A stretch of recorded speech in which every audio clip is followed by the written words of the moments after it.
You do work with some animals in this film. There's some close-up animal action. I tend to work with animals quite often. You've done a lot of I was animals. really intrigued by your conversation before. Yeah, I find myself working with children and animals quite a bit. You work with, there's a kangaroo scene in this movie. Kangaroos are odd animals. What I didn't understand, I'd never been close to a kangaroo. Kangaroo's tail is just one massive muscle, and they can put their entire weight back on their tail and do serious damage with their hind legs. Have you worked closely with kangaroos, Sir David? Yeah, I have, actually. Done lots of stuff about the way in which they produce their young, which is quite complicated, isn't it? I have no idea. I only know they have the big, horrible-looking tail. You're not going to be taking over from Sir David, then. I can tell the level of knowledge there. That I would agree with that.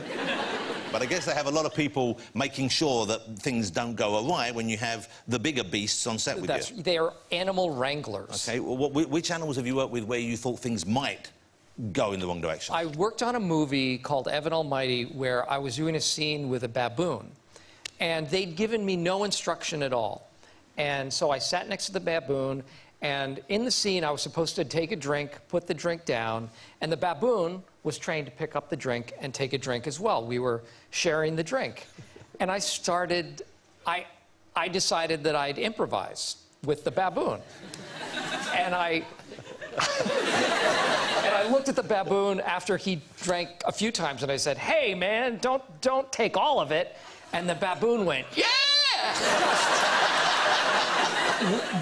the threat of bodily harm, and it was kind of scary. And the trainer afterwards said, "Oh yeah, don't look at the baboon. don't talk to the baboon. Don't look at the baboon." And I thought, well, you might have instructed me as to this previously before I did the scene with the baboon. Recently, I read, and I hope this isn't too personal, that you had a hip replaced. I did. That was a bad day. That must be a pretty bad day. Yeah, that was almost exactly a year ago.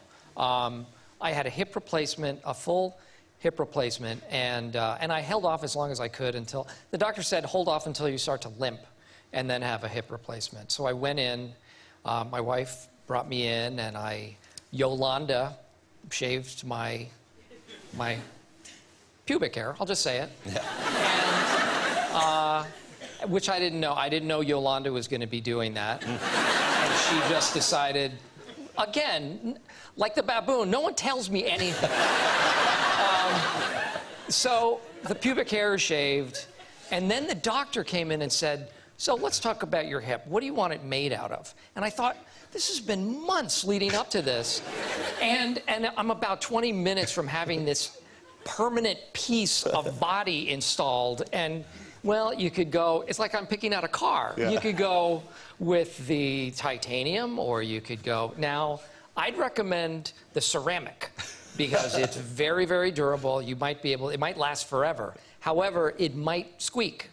That's the one downside. Like, okay, do I want it to last, but do I want the squeaky hip? So I went with the ceramic squeak hip. Yeah. And I said, give me the squeaky one. So they doped me up, and the guy doing the anesthesia said, now, do you want to see any of the operating room? Do you want to have any awareness from here on out? And I said, not at all. I want to be asleep for the next several weeks. Yeah. I don't want to have any recollection of this. So he gave me my medication, but it didn't quite kick in as quickly as it should have. They rolled me into the operating room, and it looked like a torture chamber. It was, there was a bed. There was the operating table looked like a spit, a rotisserie that you would roast a chicken on. And what they do is they put you on this, they strap you down, and they turn you around so they can get better access. In wherever they need to go. In wherever, you know, to chop out the hip. And so I was freaking out, and I saw axe saws, and the last image that I had in my head was a woman putting on a helmet.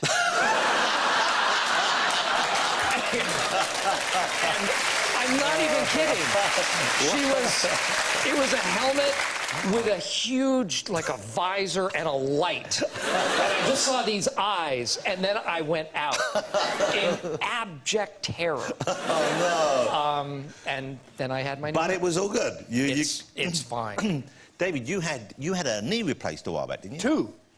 Both knees have been done. Both Those knees. are Mine supposed to don't be even squeak. Would you mind? Give me a squeak. That's supposed to be a much more difficult operation. It is. Knees. And the agony is worse. Yeah. Actually, it's fine. I mean, terrific. David, you don't have to... We're great. Okay.